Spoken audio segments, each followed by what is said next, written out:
বাংলাদেশ সেনাবাহিনীর উপর সাধারণ মানুষ ও রাজনীতিবিদদের ক্ষোভ, কারণ হচ্ছে তারা এখন বর্তমান সময়ে সরকার বিরোধী কাজ করে যাচ্ছে, যেটা আমরা বর্তমান সময়ে দেখতে পাচ্ছি।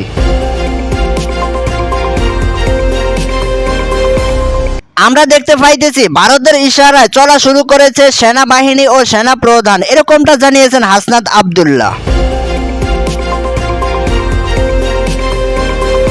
হাসিনাকে বাংলাদেশে ফেরানোর জন্য চেষ্টা চালানো হচ্ছে এখন বর্তমান সময়ে, এমন মন্তব্য করেছেন আসিফ মাহমুদ। তিনি জানান, প্রশাসনের দায়িত্ব পালনে অবহেলা করতেছে এখন বর্তমান সময়ে স্বৈরাচারের অপেক্ষায়।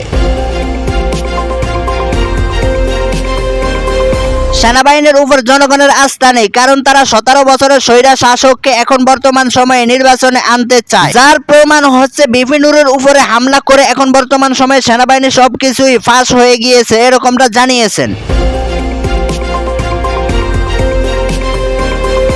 দিন যত যায় সেনাবাহিনীর উপরে ক্ষোভ প্রকাশ করে চলছেন ছাত্র জনতা। তার কারণ হচ্ছে তারা নাকি জনগণ প্রেমী কাজ করছে না, এবং হচ্ছে এখন বর্তমান সময়ে ভারত প্রেমী কাজ করছে, এবং ভারত থেকে এই স্বৈরাচারকে আবার পুনরায় বাংলাদেশে পুনর্বাসন করার জন্য তারা চালানোর চেষ্টা পায়, তারা চালিয়ে যাচ্ছে।